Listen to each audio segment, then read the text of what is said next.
já vim várias vezes, mas fazem uns 5 anos talvez que eu não venho, então fiquei feliz dessa oportunidade aqui.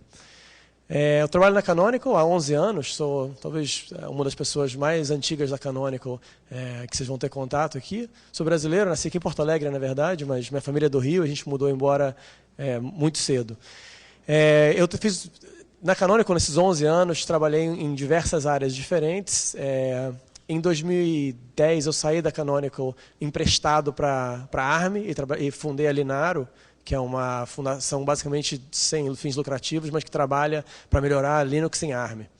E quando eu voltei para a Canonical, eu assumi o papel de criar os produtos de storage da Canonical, de armazenamento de rede da Canonical, e como parte disso, eu comecei a aprender um pouco mais sobre o Ceph. Eu não sou um cara de storage ou de armazenamento, então a minha visão assim, do que é o Ceph é uma visão bem de usuário. Assim. Eu sei como é implementado, já tenho uma experiência nos últimos 3 anos com a comunidade, sou um dos membros no board do Ceph, de comunidade, onde a gente toma decisões de larga escala em como é que a comunidade do Ceph vai.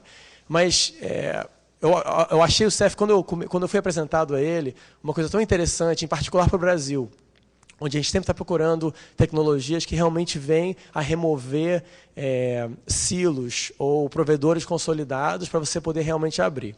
Para mim, o Ceph tem a oportunidade de trazer para armazenamento o que o Linux fez 20 anos atrás com os sistemas operacionais estabelecidos. Então, nessa apresentação aqui, eu vou colocar um pouco do alto nível de por que Ceph é interessante, o que está acontecendo no mundo de storage em geral, e vou fazer uma demonstração de como é que funciona e mostrar rodando aqui. Uma pergunta rápida para eu poder calibrar aqui essa apresentação aqui. Quem já rodou Ceph antes aqui nessa sala aqui? Quem tem um rodando? Ok. Ok, você não conta. Uma pessoa só isso? Tem alguém no fundo aí que já rodou antes? Ok. Quem já rodou um OpenStack antes? Aqui. Sem Ceph? Os OpenStack que vocês rodaram foram sem Ceph, é isso? Interessante. Eu perguntei isso porque a maior parte dos OpenStacks, e certamente quase todos que a Canonical entrega, são instalados por padrão com Ceph. Mas eu vou falar um pouco mais de por que a gente usa Ceph, por que é interessante no ambiente de nuvem. Bom, para começar, só para um prefácio, quando eu falo sobre storage ou armazenamento de rede, o que eu estou falando aqui? Basicamente, qualquer armazenamento que não é local ao computador onde está sendo utilizado. Então, tipicamente, você tem em algum lugar alguém da TI que mantém lá o storage que você usa e ele é disponibilizado por você através de algum protocolo. Quais são os protocolos comuns de acesso? O mais comum de todos, estatisticamente, é o SMB, o CIFS, que é o do Windows, mas para Unix e Linux em geral se usa NFS. Esses dois são para compartilhamento de sistema de arquivos. É quando você tem um único sistema de arquivos que é compartilhado entre múltiplos clientes. Mas tem outras formas também de consumir armazenamento. Uma é a iSCSI, onde você monta efetivamente discos, como se fossem discos ou partições remotas, na sua máquina local.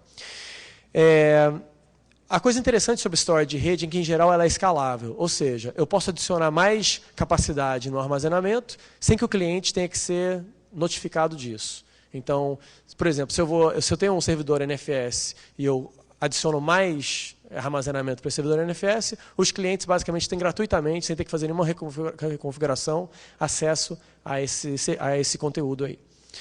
Ok. Bom, então, em resumo, para servir storage, o que você tem? Basicamente um monte de discos em servidores conectados via rede com os clientes.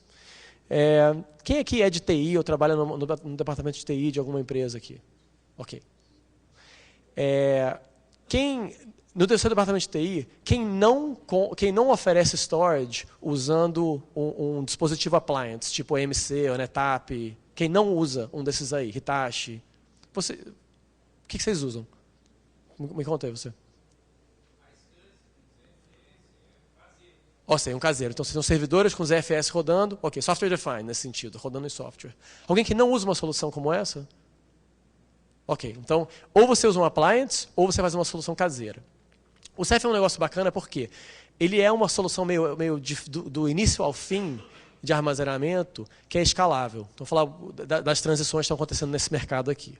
Bom, então, isso aqui é o que as pessoas tipicamente entendem quando se fala storage no departamento de TI. Você compra um appliance, assim, uma maquinona aqui, NetApp, ou Hitachi, ou EMC, e você instala ela, e você conecta via Fibre Channel ou via SCSI ou algum outro protocolo de rede para os clientes que acessam ali. Em geral, os appliances são caros, então muitos OpenStacks, quando você vai fazer uma instalação OpenStack, você percebe que você gasta mais no storage do que nos nós de compute do OpenStack em si. Bom, mas na verdade tem uma revolução que está em andamento. Então, essa visão de dispositivo tradicional está sendo minada. Por quê? Primeiro, só por uma questão de dimensionamento. Em geral, storage appliance, ela é feita usando basicamente 2 servidores redundantes. Existem outros modelos mais modernos, mas normalmente um appliance que você compra vem 2 servidores redundantes conectados a 1 milhão de discos num JBOD, num chassi basicamente que armazena os discos. Esses 2 servidores são conectados via alguma forma de multipathing, né, usando conexões redundantes para aqueles chassis lá, e se um dos servidores morre, o outro assume. É interessante essa arquitetura porque ela é super simples, mas ela tem uma limitação séria. Se você passa do que esses 2 servidores conseguem oferecer, em termos de ou memória ou rede, você tem um problema, certo? Então, quando você tem um appliance gigantesco, você está gastando muito dinheiro. Por quê? Porque é um servidor muito especial, que tem tudo redundante, 2 máquinas com tudo redundante, com Fiber Channel para fora, ou seja, o custo de todos os componentes lá dentro fica muito alto. Bom, e em geral tem um outro custo que é meio um custo oculto do appliance, que é o software. Porque como você está comprando um dispositivo, que é uma caixa, basicamente, cheia de discos e computadores lá dentro, o software você meio que nem percebe ele, certo? Você percebe ele através da interface de gerenciamento. Mas aquele conjunto ali garante para o revendedor, para a pessoa que está te entregando esse storage, que ele controla totalmente o custo. Você não pode ir para um outro fornecedor de hardware e dizer, pô, me vende um servidor a mais para eu colocar aqui. Se eu comprei um appliance de alguém, eu vou expandir esse appliance sempre com aquele mesmo fornecedor. Então, é completamente verticalizada a solução ali. Então, nessa visão aí, você está comprando uma máquina única que tem tudo dentro de um fornecedor único. É difícil você competir por preço num modelo como esse.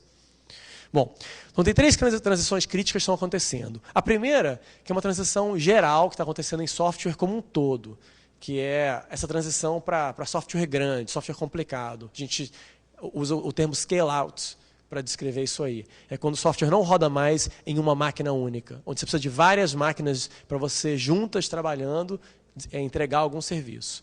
Scale-out é a única forma em que a nossa indústria vai conseguir sobreviver para o futuro. Por quê? Porque a Intel, onde o Dan trabalha, não faz esses processadores mais rápidos do que 3 GHz. E possivelmente nunca vai fazer. Então, como os servidores pararam de ficar mais rápido, a única forma de você escalar, hoje em dia, é ir para um mundo de cluster, onde você tem várias máquinas juntas oferecendo um serviço. Tem clusters que são óbvios. Ah, sim, eu sei como é que funciona um cluster. Por exemplo, um cluster Hadoop, certo? É normal. Sim, são várias máquinas juntas que você vai colocar para trabalhar em conjunto para entregar algum serviço. Mas clustering está aparecendo em todo lugar, certo?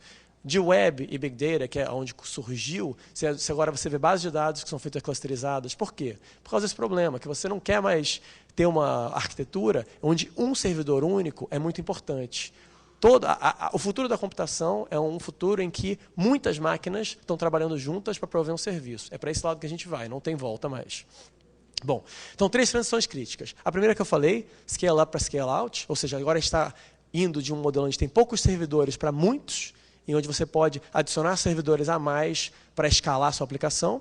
De hardware proprietário para commodities, ou seja, eu não compro mais um hardware especial de alguém. Eu compro um hardware mais barato que tem as características que eu quero, e coloco ele para rodar em um pool de hardware que não é mais homogêneo, que é heterogêneo.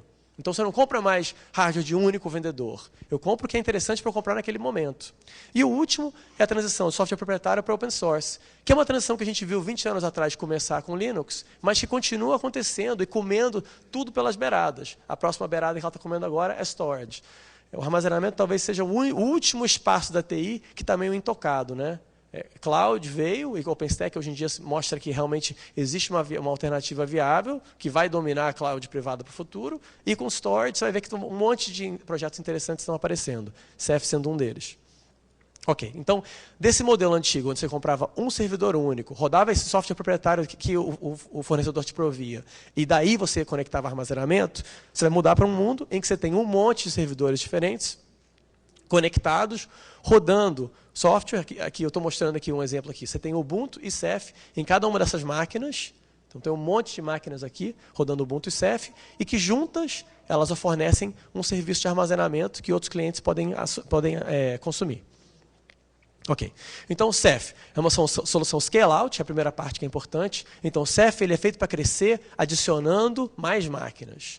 Você não precisa adicionar uma máquina gigante para o Ceph. Você vai adicionar mais máquinas. Máquinas diferentes, máquinas que possivelmente você já tem, que já tem armazenamento, tem alguns discos amarrados localmente a ela, você anexa ao Ceph e pronto, você consegue prover serviço.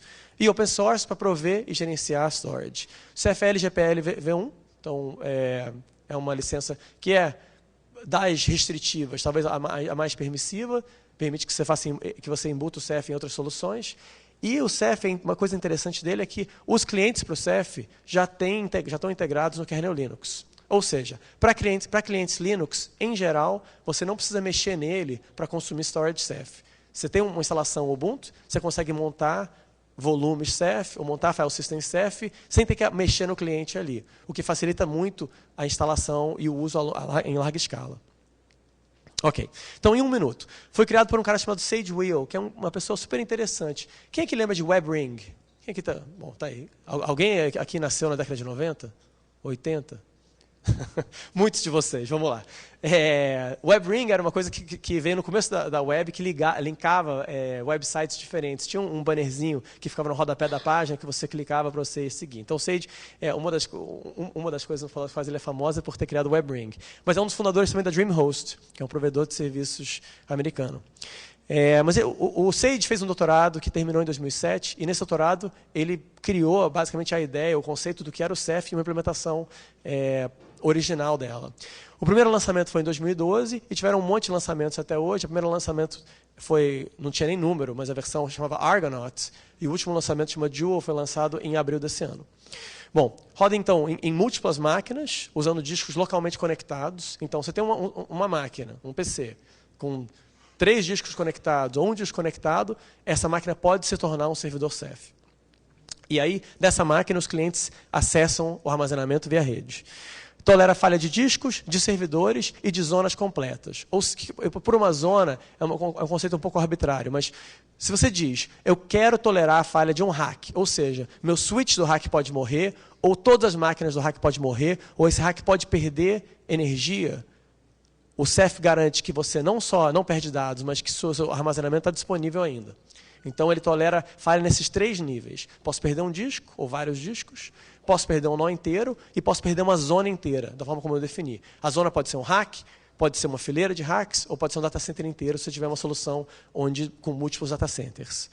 Tem 3 formas de interface diferentes. Uma é bloco, outra é objeto, e a outra é CFFS de sistema de arquivos. Vou falar um pouco mais delas daqui a um segundo. Ok, então, como é que funciona a arquitetura? Basicamente, o cliente acessa todas as máquinas Ceph em paralelo, ou as máquinas Ceph que ele precisar em paralelo, e escreve e lê dados de lá. Tá? Para o cliente, é relativamente transparente, para ele parece que ele tem ou disco, ou um serviço de objetos, ou um sistema de arquivos remoto, mas é assim como é implementado de fato. E, como eu falei, rodando um software completamente normal, open source, Ubuntu. apt-get install Ceph, ou usando o Juju faz o deployment do Ceph, e você tem rodando o servidor Ceph. Você pode aumentar ele incrementalmente, você pode começar com uma máquina única e aumentar várias máquinas depois disso. Então, é ultra flexível a forma de expandir isso aí. Para brincar, para você fazer um serviço mínimo e fazer ali um teste de performance, etc., é trivial de fazer. Ok. Que cara que tem isso em particular? Aqui é um rack aqui com 6 máquinas diferentes, conectadas por um switch. Então, um Ceph pode ser 6 máquinas, dos quais acho que tem 4 tipos diferentes aqui, ou 5 tipos diferentes. Então, quaisquer máquinas que você tiver e um switch parado, você consegue integrar elas e oferecer serviço para clientes. Tá? Bom, como é que funciona a arquitetura fundamental do Ceph? Tem 2 componentes importantes aqui. O primeiro é o OSD, o Object Storage Daemon. O OSD é basicamente o que enxerga os discos locais na máquina e oferece o serviço de rede para fora. Tá? Ele é o componente talvez mais fundamental, porque ele está envolvido em toda a transação de armazenamento que você vai fazer usando o Ceph. Mas um serviço auxiliar que também é essencial para o Ceph é o monitor. O monitor, essencialmente, ele sabe o que está armazenado aonde. Então, se você pensar num cluster Ceph, você tem um monte de OSDs, e um número pequeno de monitores que simplesmente mantém em quórum uma informação, uma base de dados replicada que diz onde, em quais OSDs está armazenado quais dados. Efetivamente é isso. O cliente, quando ele vai acessar o CEF, ele transparentemente consulta o monitor e pergunta, ok, onde que está o meu dado? E aí vai e fala com os OSDs diretamente. Então o modelo é esse aí. Eu tenho uma instalação do CEF já feita usando Juju e vou disparar uma instalação para vocês verem como é relativamente fácil de fazer. Assim, não tem nenhum grande truque aqui. Essa instalação do CEF foi feita no AWS, então não é a performance, por exemplo, não seria representativa do que seria com hardware, mas para vocês aprenderem como é que funciona e para testar, etc., é trivial de fazer. Deixa eu trocar aqui só para mostrar para vocês uma instalação aqui feita. Ó, então, aqui está uma instalação do CEF já feita aqui. Essa aqui é a visão texto aqui, mas eu vou te mostrar em um segundo aqui num browser que cara isso aqui tem. Então, basicamente, o que é? A gente tem, aqui desse lado aqui, os monitores e aqui os OSDs. E é isso, tá? Nessa instalação aqui, vou voltar para o texto para mostrar aqui, a gente tem 3 monitores, o 0, 1 e 2, aqui o 0, 1 e 2, e 3 OSDs, tá? Está rodando aqui um serviço aqui, GUI e Ubuntu, só para poder fazer a demonstração em si. Mas o CEF, essencialmente, são, nessa instalação aqui, 3 OSDs e 3 monitores. Isso, essencialmente, é uma instalação do CEF. Essa é uma instalação feita em 6 máquinas diferentes. Poderia ter uma instalação muito maior. Por exemplo, eu vou adicionar aqui algumas unidades aqui e mostrar.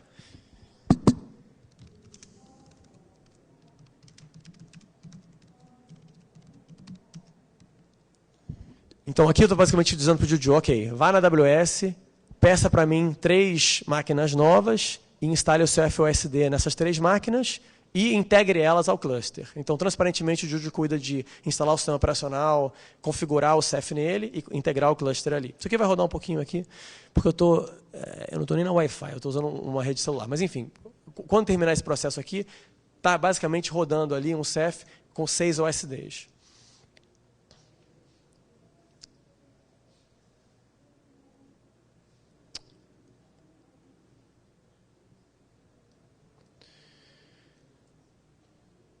Ok. Bom, então, a arquitetura em geral funciona assim. Você tem OSDs ligados a discos.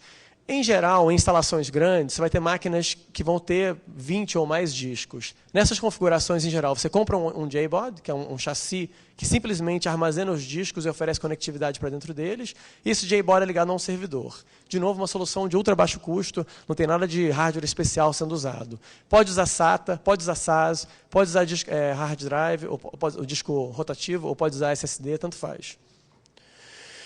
Bom, então voltando à parte dos protocolos de acesso. Tem 3 protocolos de acesso essenciais que a gente consome storage, né, em geral. Bloco, Object e File System. Tá? Bloco, essencialmente, está montando volumes remotos como se fossem discos locais.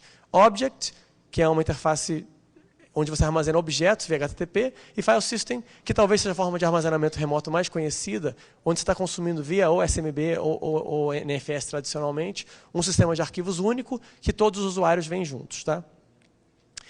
O RBD e o CEF-FS, que são os protocolos nativos do CEF, que oferecem essas interfaces, são paralelos e escaláveis. Ou seja, o cliente não fala para uma máquina única, ele fala para várias máquinas em paralelo.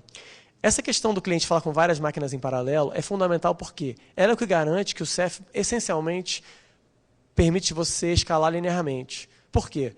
Porque, como o cliente está falando com N máquinas simultaneamente, se você precisa de mais IOPS ou mais armazenamento, uma máquina a mais, esse cliente automaticamente consegue conversar com ela também em paralelo. Então, isso permite que, se você quiser ter muitos IOPS na sua instalação CEF, basta ter muitas máquinas, não tem nenhuma mágica aí. E o CEF cresce quase que linearmente. Eu adiciono mais máquinas com mais discos e os IOPS que aquela máquina lá faz se tornam disponíveis para os clientes. Ok. Então, só voltando para a forma de acesso aqui, só para vocês entenderem isso aqui claramente. Tá? Quando eu estou falando de bloco, eu estou dizendo o seguinte, o cliente monta algo que parece um disco remoto. Tá? Então, parece um disco local. Como se tivesse uma partição local que você vai formatar e montar, isso é o que parece quando a gente está falando sobre bloco, é isso. esse protocolo que o Ceph usa para falar essa interface aí chama RBD. Objeto é um tipo relativamente novo, onde você armazena objetos imutáveis e depois solicita eles. Tá? Então, pensem em fotos, vídeos, mas também documentos, também logs já rotacionados. Qualquer coisa que você considere um dado imutável e que você precisa arquivar, Object é para isso. E File System, finalmente, é o que eu falei, é uma pasta global que todos os usuários daquele File System lá acessam simultaneamente e que tem consistência entre eles. Ou seja, se um cliente escreve, outro cliente lê aquela modificação imediatamente. Ok. Então, Block Storage do Ceph. Essencialmente, ele provê o equivalente a um disco local. Mapeado, em geral, como /dev, /rbd, alguma coisa. Então, se você tem um volume Ceph montado, ele vai aparecer como Ceph RBD, e aí você vai, basicamente, tratar ele como se ele fosse um dispositivo local. Você vai formatar ele e montar ele e passar a usar. Essa é a forma mais comum de consumir storage Ceph. Tá? 60% das instalações OpenStack usa Ceph por quê? Porque consome block storage Ceph via RBD. Então, quase todo OpenStack precisa de armazenamento adicional. O paralelo na Amazon, para quem é familiar com a Amazon, é o EBS. Então, EBS, efetivamente, é block storage remoto. O Ceph provê isso via RBD, é o protocolo do Ceph ali. Como é que você, basicamente, cria um volume Ceph e mapeia ele para você? Você faz um RBD, usando o comando RBD. Você faz um create, faz um map, criou aqui um nó dev RBD ali no meio, e pronto. A partir daí é como se fosse uma partição local. Você vai formatar ela e montar e passar a usar. Vamos ver ao vivo. Ok, vou sofrer aqui porque eu não tenho um microfone de lapela aqui. Vamos lá. E vou sofrer também porque eu estou sem rede, é isso?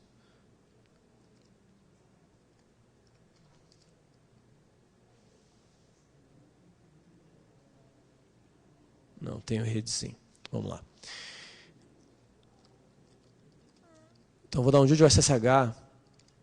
Vou conectar a uma das máquinas.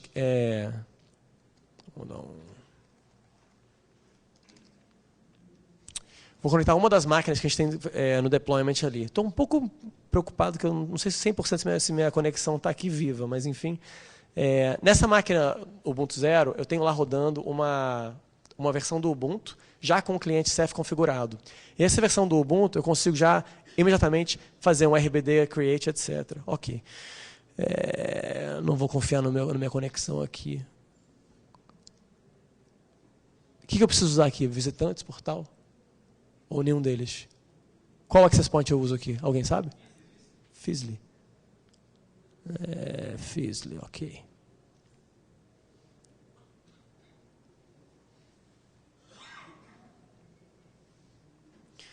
Isso é total demo effect, né, gente? Você vai rodar um negócio. Ok, muito bom.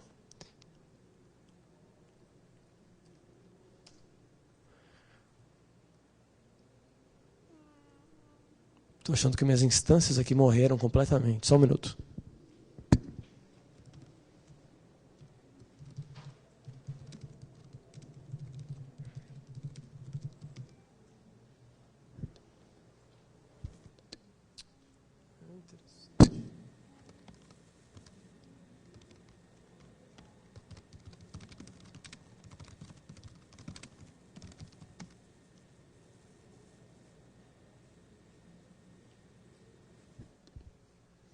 Ok.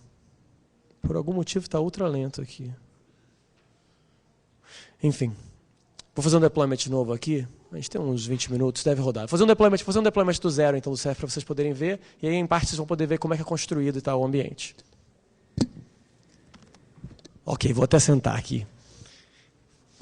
Bom, só mostrando aqui os comandos que eu vou executar primeiro, vou falar o que eles são e depois eu vou rodar eles para a gente poder passar adiante.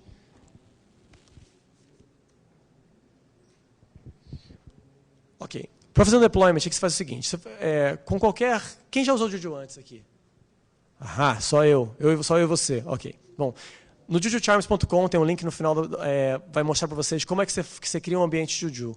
Juju é basicamente uma ferramenta que simplifica o processo de instalar e configurar software complicado, como o Ceph.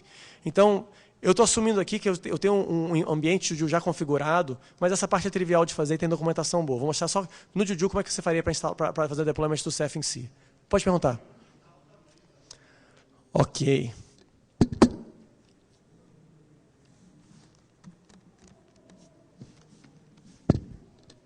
Ok? Beleza. Tá. Então, o Juju funciona com comando simples. Juju Deploy, ele basicamente faz a instalação de um software que já tem numa biblioteca. O software aqui é o CephOSD. Então, vou deploy aqui 3 nós do CephOSD. Vou configurar ele aqui, porque no AWS tem uma questãozinha especial, que depois eu explico se vocês quiserem. Faço deployment de 3 monitores, adiciono um relacionamento, ou seja, esse OSD e esse monitor, esses 2 serviços têm que conversar para funcionar. E pronto, tá aí, está rodando o Ceph nessa hora. Então eu vou rodar esses 3 comandos aqui, esses 4 comandos, e depois eu volto para explicar aqui o resto.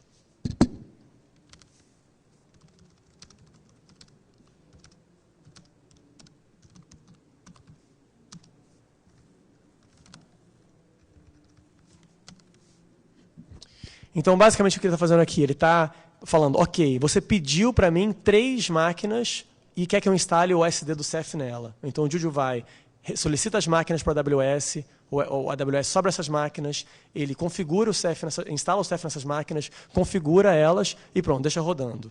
Assim que os OSDs estiverem rodando, eu vou configurar ele e vou instalar os monitores. Essa parte é o que demora normalmente mais tempo, talvez demore uns 5 minutos, e a partir desse ponto eu tenho uma instalação já rodando. O Juju é interessante por um monte de motivos.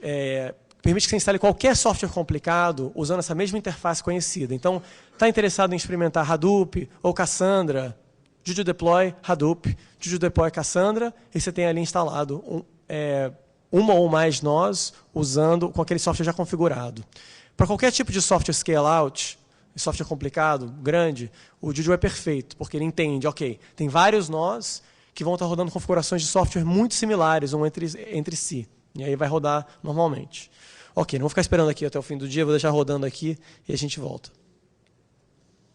Ok, bom. O segundo, eu volto depois para fazer o exemplo do Block Storage depois, então. Object Storage. Então, essa é uma interface relativamente nova.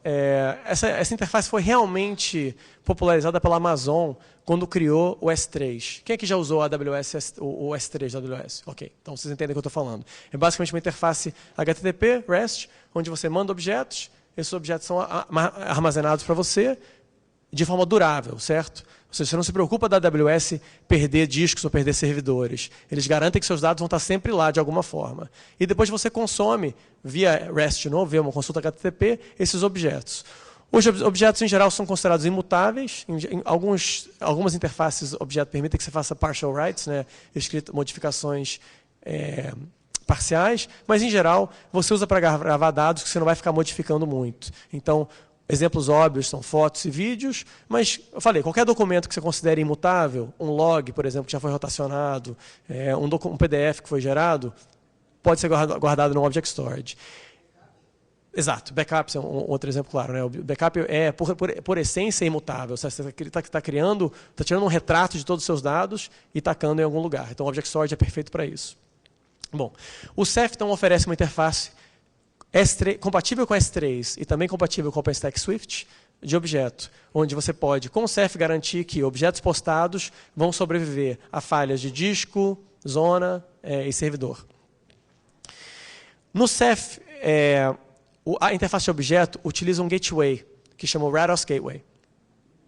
Esse gateway, essencialmente, é um servidor REST que recebe as solicitações para objetos muito grandes. Ela corta esse objeto em um pedaço e aí manda de volta para os OSDs os dados para serem armazenados. Então, essencialmente, sim, tem um gateway no seu data path, né, no seu caminho de dados, mas, em geral, para objeto, você aceita a latência maior. Para esse caso de uso de objeto, a performance em termos de latência não é tão importante. Throughput tende a ser mais importante. Então, ter um gateway na data path não é tão relevante, não é tão crítico para esse use case de objeto. Ok.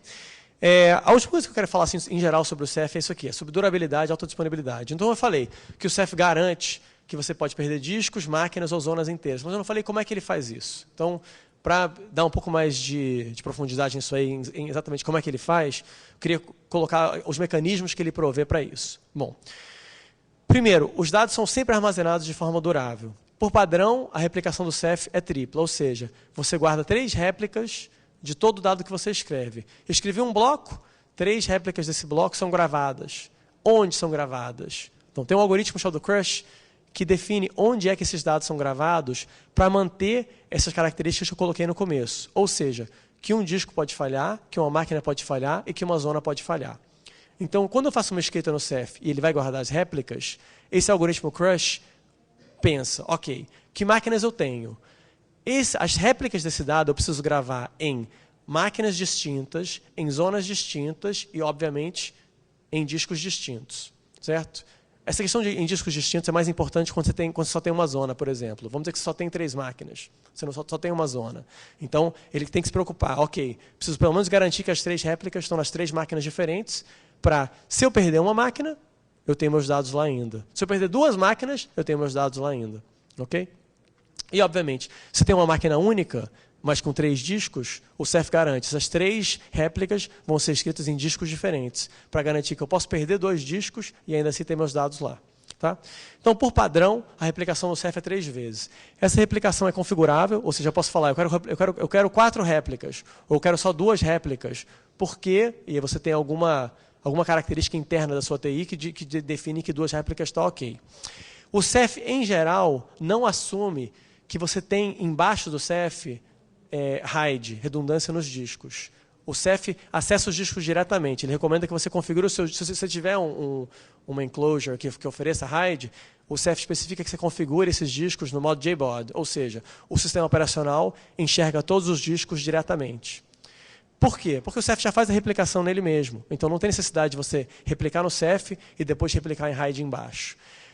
Existem cenários em que você, ok, eu tenho que usar RAID embaixo, você poderia, então, usar um nível de replicação menor no Ceph. Você não precisa usar 3, você poderia usar 2, já que você está garantindo que, mesmo falhando discos, eu não perco dados.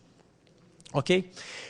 Tem uma outra forma alternativa, que é Erasure Coding, que eu vou explicar em um pouquinho mais de detalhe num slide a seguir. Mas tem uma forma alternativa que consome menos dados, porque, como eu falei, replicação 3 vezes é excelente, garante os dados. Mas você está usando 3 vezes mais disco do que o dado original. Então, Erasure Coding é uma forma de você otimizar isso. Ok, então replicação é relativamente simples. Vamos dizer que você configurou o Ceph com padrão de 3 réplicas. A máquina cliente escreve um bloco de dados e o kernel em si vai escrever para o Ceph. Como é que essa escrita é feita? O kernel sabe, ok, eu estou escrevendo para um volume que é Ceph, então eu vou usar o protocolo RBD, que comunica em paralelo com todos os servidores OSDs que precisam receber esse bloco aqui. Então, ele escreve para aqueles 3 servidores, se está configurado com replicação 3, aquele bloco de dados e pronto. O Ceph ele é consistente. Tem um teorema no armazenamento famoso de consistência chamado CAP, consistência, availability e persistence. E o Ceph escolhe CA. Então, ele garante que os seus dados sempre estão gravados lá. Por que isso é importante? Quer dizer o seguinte, quando o Ceph retorna a resposta ok para o cliente, o dado já foi escrito 3 vezes. Em todas as réplicas voltaram ok. Ou seja, você não tem uma janela de inconsistência em que, se um servidor morrer no meio da escrita, o cliente está numa situação indeterminada. Não. No Ceph, se o cliente recebeu um ok, ou seja, se você rodou um F-Sync e o cliente recebeu um ok, esse F-Sync voltou, quer dizer que o dado está armazenado nos 3 OSDs. Tá? E o outro modelo que chama Erasure Coding. Erasure Coding ele é análogo ao RAID, mas feito como se fosse feito para considerar o fato de você estar escrevendo num cluster de máquinas e não mais numa máquina única com vários discos. Como é que funciona? Vou usar esse diagrama aqui de novo para explicar. A máquina cliente escreve um bloco de dados e esse bloco de dados vai para um OSD. Esse um OSD que recebe os dados, então faz o seguinte, ele divide o dado em chunks, no número de chunks configurável, nesse caso aqui, o número de chunks é configurado com esse K que eu escrevi aqui, são 3 chunks de dados, e ele calcula 2 chunks de paridade. Então, similarmente a RAID 5 e a RAID 6, onde cada escrita que você faz, você calcula a paridade e escreve paridade nos discos, o Ceph faz a mesma coisa. Você escreve o bloco, ele divide o bloco em pedaços, em chunks, calcula a paridade e aí escreve todos esses dados aqui em OSDs diferentes. Então, nesse caso aqui, 5 OSDs vão ser usados para armazenar o dado. Por quê? Porque eu tinha 3 chunks de dados e calculei 2 blocos de paridade e esses chunks todos vão ser escritos pelo OSD. Essencialmente, qual que é a vantagem de erasure coding? Você usa muito menos disco, certo? 1.3, 1.4 vezes, ao invés de 3 vezes o disco dado. Qual é a desvantagem? Obviamente, o uso de CPU no OSD é maior. Por quê? Porque o OSD está essencialmente tendo que calcular os blocos de paridade. Mas tem uma outra desvantagem que esse diagrama aqui deixa mais claro. Vou comparar ao anterior.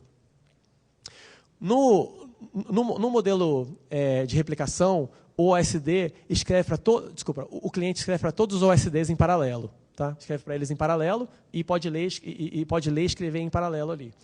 No erasure coding isso não acontece. Por quê? Porque alguém tem que calcular os blocos de paridade e no modelo do Ceph, na arquitetura do Ceph, foi decidido que o OSD faria esse trabalho. Então, como o OSD tem que fazer o cálculo do bloco de paridade, só ele recebe a escrita primeira e depois essa escrita é replicada para os outros. Então, isso é uma visão geral do que o Ceph tem, tá? Quais são as características. É uma visão super de alto nível. Eu quero voltar para a demonstração para mostrar, tanto para os outros, estou um pouco correndo aqui, mas é uma visão de super de alto nível aqui, mas que mostra para vocês que com o Ceph você consegue construir algo que te dá as mesmas garantias que aquele appliance de $100 mil que você comprou para oferecer 50 terabytes usável. Certo? Se você for recalcular, se eu fosse no Mercado Livre, comprar discos e servidores e montar isso com o switch, você talvez fosse gastar 1/3 do hardware. E o software é open source. Tá? Então, é super interessante por esse motivo. Você entrega o mesmo nível de confiabilidade e performance escalável, coisa que um appliance não consegue entregar, com hardware comprado no Mercado Livre com software open source. Tá? Ok. Por onde começar, então? Bom, primeiro, a versão mais recente LTS do Ubuntu inclui o Ceph Dual. A versão mais recente do Ceph, que é a versão 10.2. Tá? Então, um apt-get install Ceph, você tem instalado ali o cliente e o servidor na máquina. Tá? Usando o Juju, você consegue ter uma instalação Ceph rodando na AWS em 10 minutos. Eu vou mostrar aqui para vocês. E com 3 servidores ou mais, com máquinas físicas, se você estiver rodando, se você quiser usar o Juju para fazer essa instalação, e eu recomendo, porque é muito fácil com o Juju, você usa um dos componentes que chama MES, que é um gerenciador de máquinas físicas, para instalar o sistema operacional em si. E com o MES e Juju, em umas horas, você tem rodando uma instalação Ceph em máquinas físicas. Eu digo em máquinas físicas, isso é relevante por quê? Porque na máquina física que vale a pena você fazer uma avaliação de performance, para você entender como é que realmente vai funcionar isso aqui na arquitetura e na rede que eu tenho. Se você tiver uma máquina única, não tem um monte de máquinas, não tem conta AWS, mas quero testar o Ceph, você pode perfeitamente rodar o Ceph numa máquina única para teste de desenvolvimento. Obviamente, você não vai oferecer um serviço com essa máquina única, porque essa máquina única, se ela morrer, todos os seus clientes vão estar infelizes, certo? Então, o conceito do Ceph é, as máquinas podem e irão morrer. Então, garanta que você tenha múltiplas máquinas para espalhar essa responsabilidade ali. Bom, e as referências aqui. Então, Ceph.com, jujucharms.com, tem um monte de guias de como é que funciona. MES, que é esse componente que eu falei que é um gerenciador de máquinas físicas, mes.io, tá? E meus contatos aqui embaixo. Deixa eu mudar rapidamente aqui para a demonstração, só para eu deixar ela continuar rodando, e aí eu volto, a gente faz umas perguntas, um bate-papo enquanto ela está rodando aqui. Só um minuto.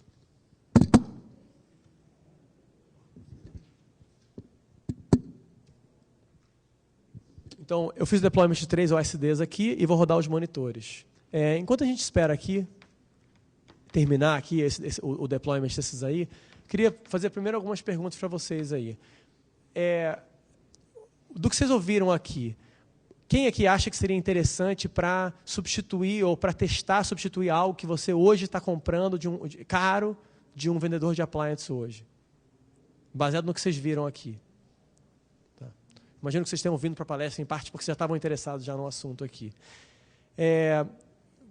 Alguém está interessado em talvez discutir esse caso um pouco mais? Quer contar como é que funciona? Que storage hoje você compra? E quais são os requisitos? Como é que os clientes funcionam? Alguém está interessado em compartilhar essa experiência para a gente poder conversar um pouco para saber se o Ceph seria algo que poderia servir para essa necessidade? Ok? Deixa eu passar o microfone aí enquanto eu continuo aqui. Me conta um pouco mais. Eu quero te perguntar para você me contar um pouco mais. Que você tem, quem você serve, talvez quem você é, como é que seus clientes funcionam. Beleza. Lá na minha empresa, a gente tem um ambiente de pelo menos umas 300 máquinas virtuais rodando em cima de VMware e com storages e servidores físicos Dell. O que acontece? A gente está enfrentando problemas, tipo, a gente pagou, sei lá, R$200 mil por um storage. É o PS6000, acho, se não me engano. Oi? É da Dell. Isso. E o que acontece? Esses storages da Dell, eles têm, vamos dizer, 5 anos de garantia. Passando esses 5 anos, começa, por exemplo, a estourar disco, e aí tu não consegue mais repor. Daqui a pouco tu perdeu em 5 anos R$200 mil e tu não tem como manter esse cara ativo, né? Então, isso é muito... Com o CF, eu acho que a gente conseguiria resolver isso facilmente. Daí.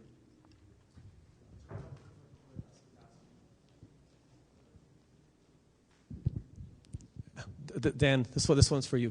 VMware use case, huh? It is the #1 use case that you see when you go and talk about it. It's amazing. Yeah, and this is the reason why I bring it up in every call. Sure, I'll ask you if we do. Okay. Ok. Então, esse é o caso de uso interessante, porque é o caso de uso que toda infraestrutura, todo hoje gerente de TI sofre com. Eu tenho VMware, eu comprei um appliance, mas ou o appliance, como é o seu caso, saiu de garantia, ou você não quer mais gastar aquele dinheiro, certo? Você sabe, pô, eu pago R$200 mil por quanto storage tem? Quanto é usável, você sabe dizer? Mais ou menos. Desculpa, quantos terabytes? Quanto é mais ou menos? R$200 mil para 10 tera, ok? Vamos olhar isso aqui, né? Tá? R$200 mil para 10 tera. Isso não é uma coisa absurda, tá? Isso é o padrão, o preço padrão de storage é nesse nível. Se você vai no Mercado Livre e compra 30 terabytes de disco, quanto vai te custar? Talvez te custe R$5 mil, talvez R$10 mil, nessa ordem de grandeza, certo? Então, certo? Então, como é que você gasta R$200 mil por um appliance para te oferecer 10 terabytes usável? Então, é incrível. Bom, então esse caso de uso do VMware é interessante.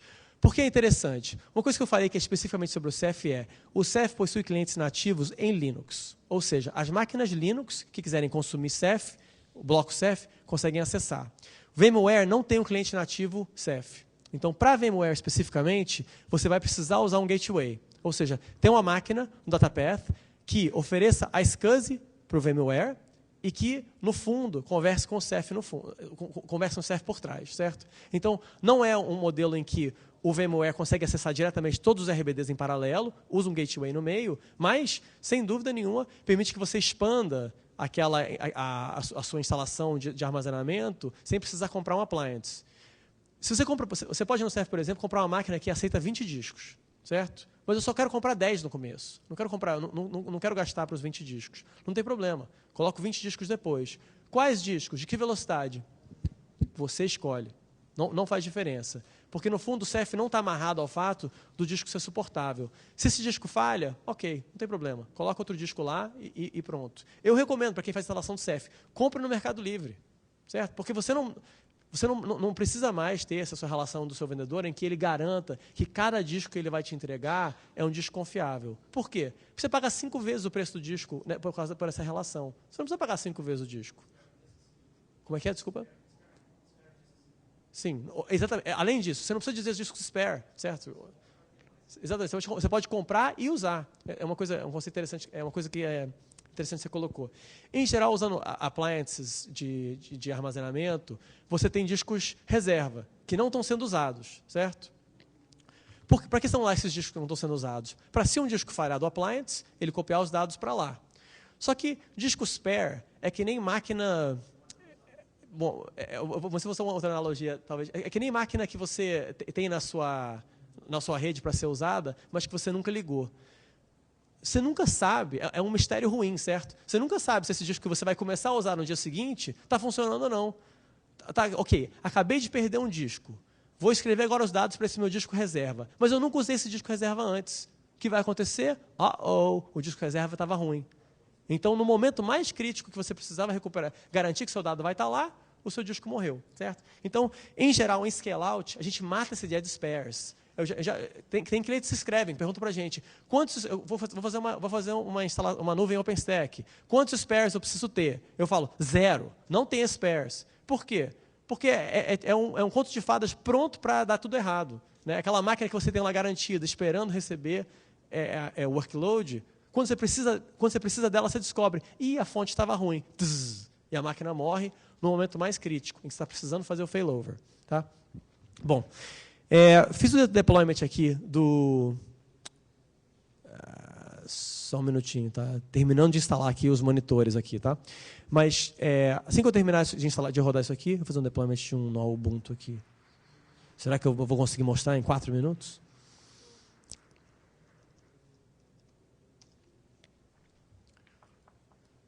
Bom, basicamente, nesse tempo que a gente está conversando aqui, então já foram provisionadas 6 máquinas, instalado o Ceph nessas máquinas, e o monitor está sendo configurado agora, o último dos monitores.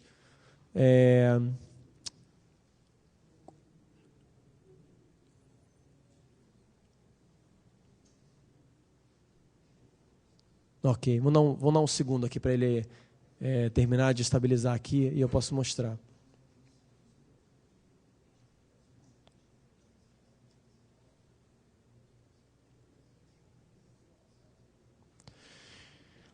Bom, então voltando para o seu use case. Desculpa, uma pergunta aqui, mais geral aqui. Quem aqui veio para essa palestra interessado em VMware, em uma solução para VMware? Ele veio, obviamente. Quem mais veio aqui especificamente por causa de VMware? Ninguém mais? Você é o único usuário VMware dessa sala? Impossível. Você é o único usuário. Esse é o único usuário VMware. Ok. Ok. Muito.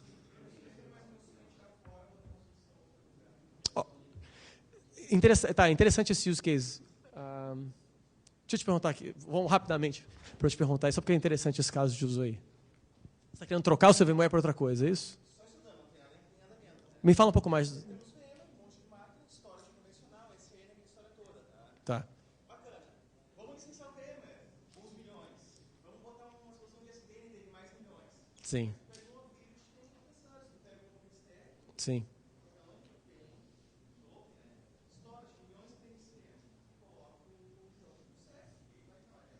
Sim, exatamente. Então, esse caso do VMware é interessante por quê? Porque você sabe que você sabe que todo mundo tem VMware. Toda empresa grande tem VMware e gasta muito. Então, obviamente, se você não pode trocar o VMware do dia para a noite, poder trocar o storage é um caso de uso muito interessante. Você sabe que trocar o VMware é muito mais traumático do que trocar o storage em si, porque o storage, todos os protocolos são padrão, as interfaces são simples, etc. Enfim, se você está indo para uma solução que vai rodar Linux como OpenStack por baixo, o Ceph encaixa perfeitamente. Não tem nenhuma mudança de arquitetura para ser feita. Tá? Então, para a gente estar olhando virtualização em Linux, o Ceph é uma excelente resposta e funciona perfeitamente como está hoje. Tá? Não tem nenhuma mágica, nenhum truque para fazer a instalação ali. Sim, na verdade, você pode instalar como você quiser. Tipicamente, num ambiente de virtualização, você vai consumir o Ceph como block storage. Exato. Vai entrar um bloco no hypervisor e o hypervisor torna esse bloco disponível para guest usando o protocolo do hypervisor em si. Se for KVM, o KVM disponibiliza um block device que sobe para o Windows ou para o Linux que está rodando dentro do KVM. Tá? Ok, então... vamos lá, pode perguntar.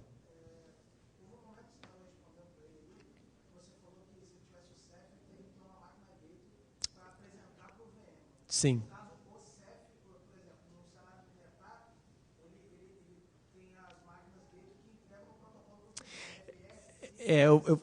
Vou explicar. Eu passei muito batido por isso aqui. É o seguinte, o Ceph oferece interfaces que o cliente pode montar, mas tem um detalhe especial. Os clientes têm que ser Linux do outro lado. Por quê? Porque, para poder conversar com o Ceph, talvez a forma mais fácil de explicar isso é, o Ceph não faz nativamente a SCSI, nem SMB, nem NFS. Ok? Ele mesmo não faz. Ele não tem a SCSI dentro dele, não tem NFS nem SMB, certo? Ele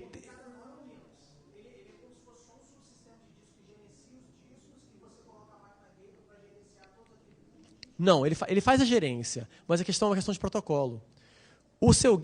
Se você precisa de iSCSI, como o VMware precisa, o Ceph não faz iSCSI nativamente. Você precisa de um gateway para traduzir o protocolo nativo do Ceph, que chama RBD, para iSCSI na outra ponta. Tem overhead, sem dúvida. Não é a solução mágica, certo? Mas se o seu cliente é Linux, aí você não tem esse overhead, entendeu? Exatamente. Agora você colocou totalmente o ponto. Tá? Com o VMware, você tem que ter um gateway hoje. Por quê? Porque o VMware espera a SCSI. Mas se o seu cliente é Linux, ou se a máquina do outro lado é Linux, aí tanto faz. Aí você pode montar diretamente.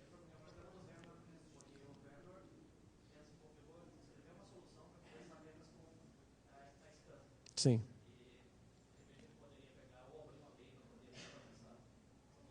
Sim. Exato. Não tem hoje uma interface nativa no VMware para Ceph, mas poderia ter, certo? Poderia ter. É difícil ser o futuro, por quê? Porque a VMware tem incentivo para manter os dois travados, certo? Intencionalmente, lembra, VMware e EMC, lembra, né? Então, tem uma intenção aí em você evitar que abra muito isso aí. Mas, enfim, a ideia geral, acho que você entendeu. Você tem que usar gateways quando você precisa falar algum protocolo que o Ceph em si não fala. Acabou meu tempo? Ok, estou expulso. Tá. Se vocês quiserem ver o resto da demonstração, a gente tem o Pat e o Dan tem uma apresentação hoje às 3 horas. Se quiserem vir, voltem para ouvir um pouco mais sobre a comunidade Ceph. Pode falar.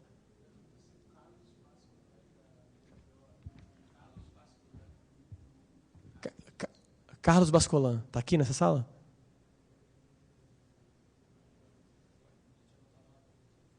Ah, ok.